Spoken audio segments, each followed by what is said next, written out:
Dicen que hay lugares en los que el tiempo se detuvo, donde las paredes guardan los gritos ahogados de quienes jamás pudieron contar su historia. Lugares cubiertos de polvo y de una humedad espesa que parece adherirse a los huesos de los incautos que se atreven a cruzar su umbral.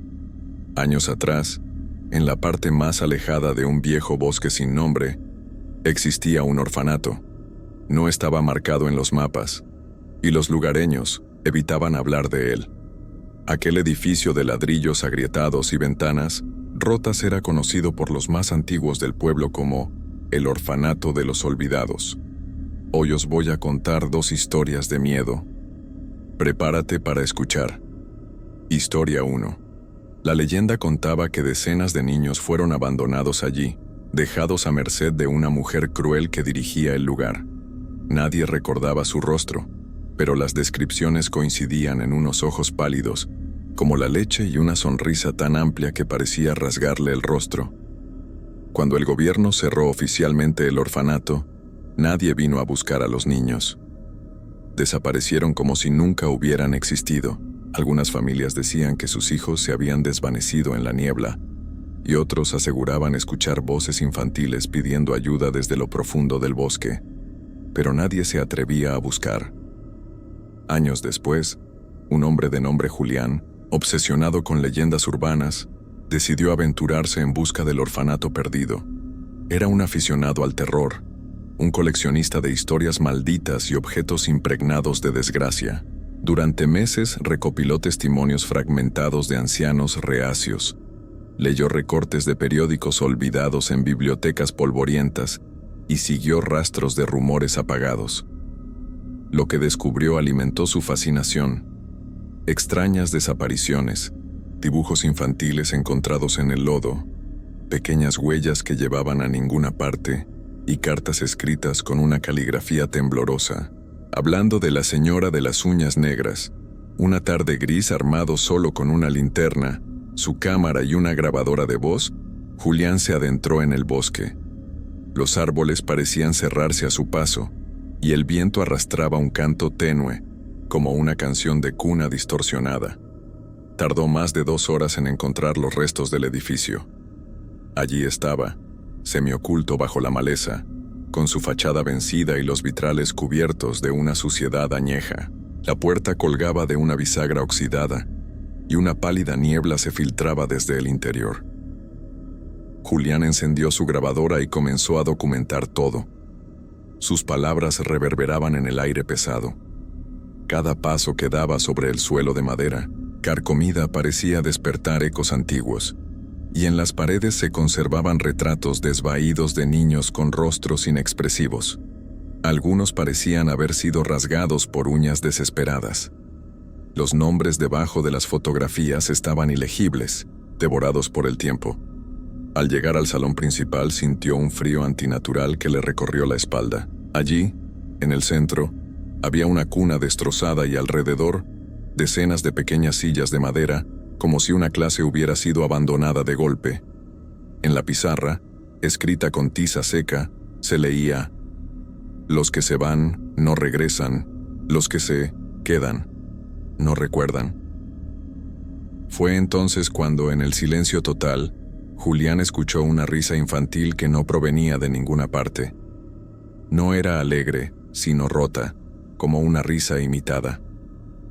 El pánico le hizo retroceder, pero su obsesión pudo más. Subió las escaleras esquivando agujeros en el suelo, hasta llegar a los dormitorios.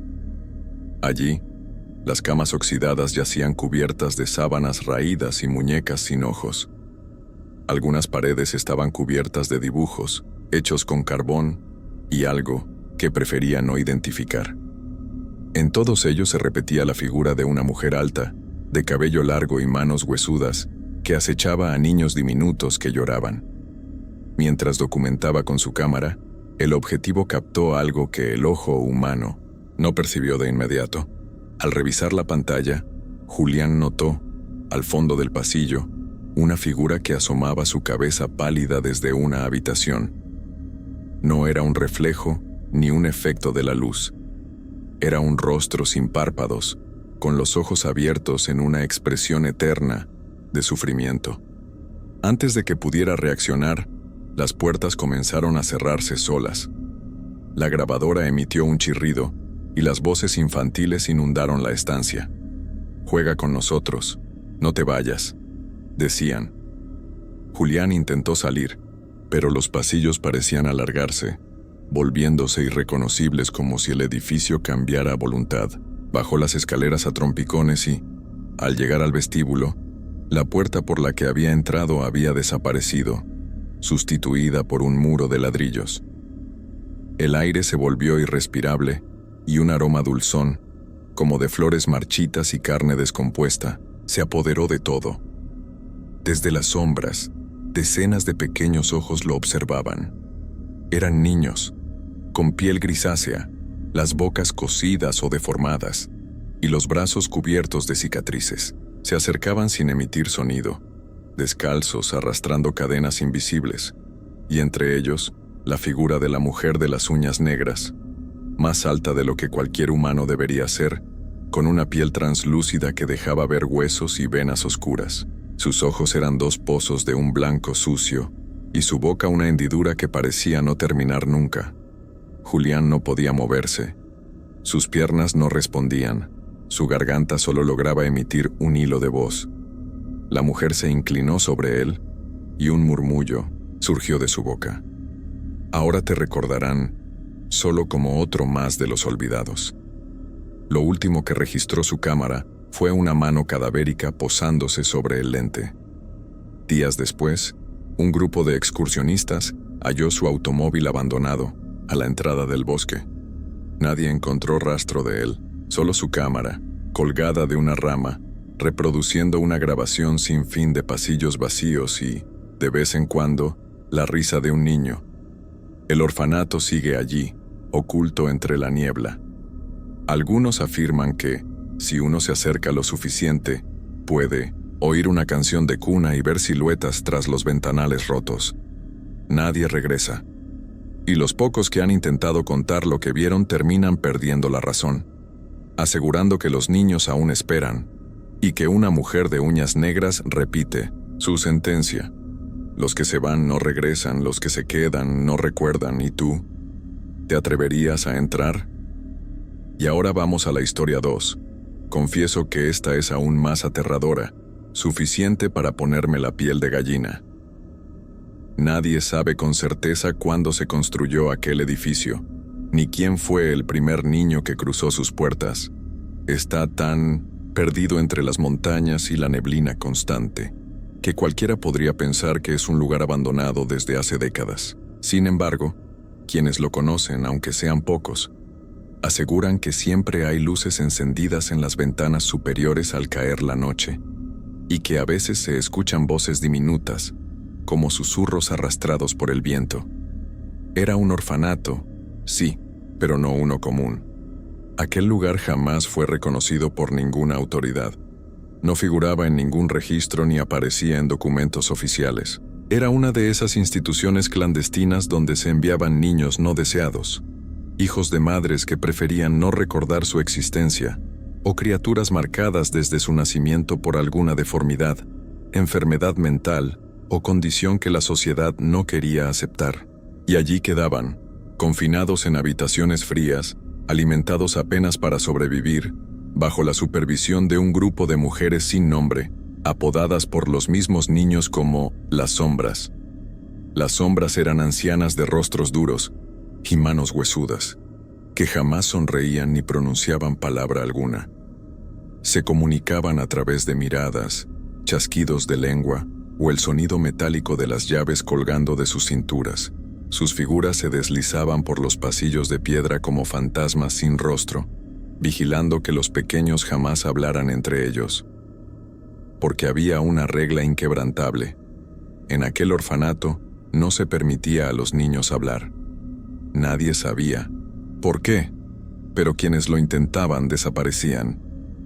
El único que parecía no temer a esa norma era Simón, un niño de unos 7 años, de cabello oscuro y ojos tan pálidos que parecían de cristal. Simón había llegado al orfanato tras ser hallado solo en la carretera, cubierto de tierra y con una extraña marca en forma de espiral en su pecho. No recordaba nada de su vida anterior, o al menos eso decía, mientras los demás pequeños permanecían en silencio, temblorosos en sus camas oxidadas.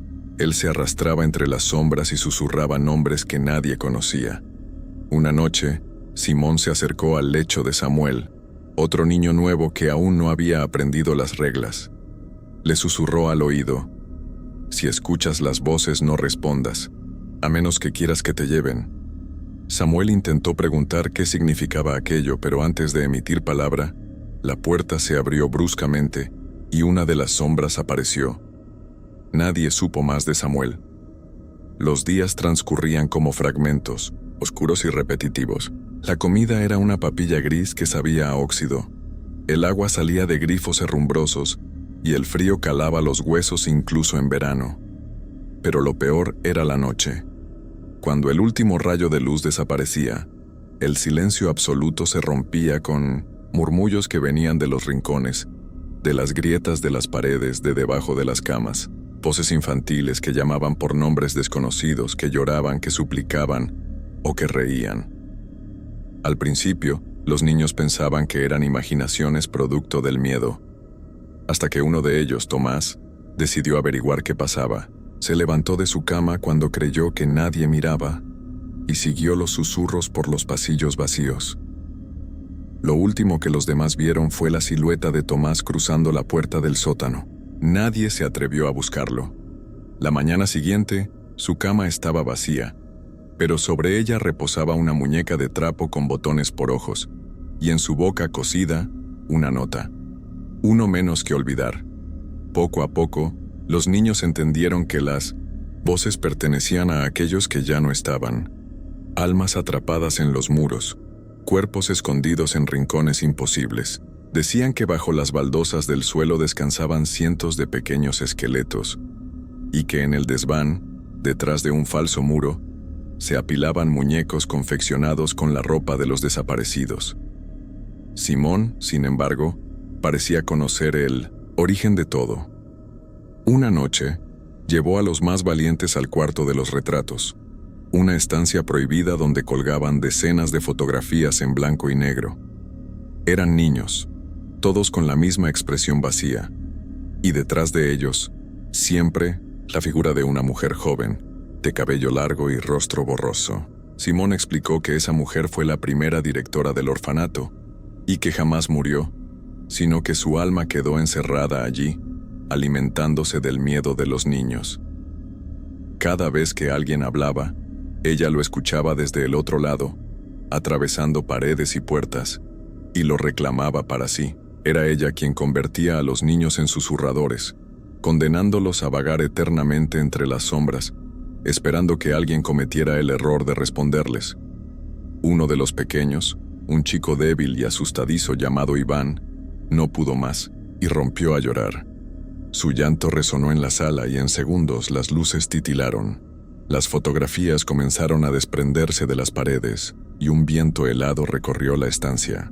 De la oscuridad emergió una figura alta, vestida con un traje antiguo y piel translúcida, de cabellos flotantes y manos extendidas, que arrastró a Iván hacia la oscuridad. Los demás corrieron, pero el orfanato parecía transformarse. Los pasillos se alargaban, las puertas desaparecían y los susurros se convirtieron en alaridos desgarradores. Simón se detuvo y gritó: «Hay que llegar a la habitación del reloj. Ella no puede entrar allí». Se escondieron en aquella estancia polvorienta, donde un enorme reloj de péndulo marcaba la hora con un golpeteo sordo. Los susurros rodearon la puerta, rasguñándola, pero jamás cruzaron el umbral. Allí, Simón confesó que él había nacido, en ese lugar, que había muerto allí años atrás, pero su espíritu nunca se fue. A diferencia de los demás, conservaba conciencia y había jurado proteger a los nuevos.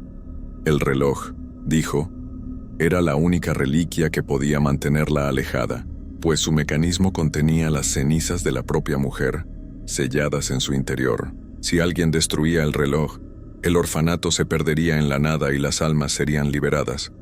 Los niños, armados con piedras y trozos de madera, Atacaron el reloj. Con cada golpe, la figura de la mujer gritaba desde afuera, la estructura temblaba y los susurros se convertían en chillidos de furia. Finalmente el reloj cayó, hecho añicos, liberando una densa nube negra que se disipó en segundos. Al amanecer, los niños salieron del edificio. El orfanato era ahora una ruina, polvorienta, sin rastro de vida. Simón, de pie junto a la puerta, sonrió por primera vez. Antes de desvanecerse en la niebla, susurró: «Ahora sí podremos descansar». Nadie volvió a hallar aquel orfanato. Algunos afirman que se hundió en la tierra y que en noches de niebla espesa aún se escuchan susurros de niños que no recuerdan por qué lloran. Y quizá, solo quizá, si alguna vez escuchas una voz diminuta que te llama por tu nombre desde un rincón oscuro, no respondas, porque algunos lugares jamás olvidan. Si has llegado hasta aquí, cuidado, porque las historias que contamos no son solo relatos antiguos. Algunos susurros viajan a través del tiempo, y puede que esta noche, mientras intentes dormir, escuches una voz llamándote desde la oscuridad. Si te gustan los relatos que despiertan lo más oscuro de la mente, suscríbete ahora a Sombras de la Historia, deja tu like y comparte este video, pero hazlo antes de que sea demasiado tarde, porque hay cosas que no deben ser olvidadas.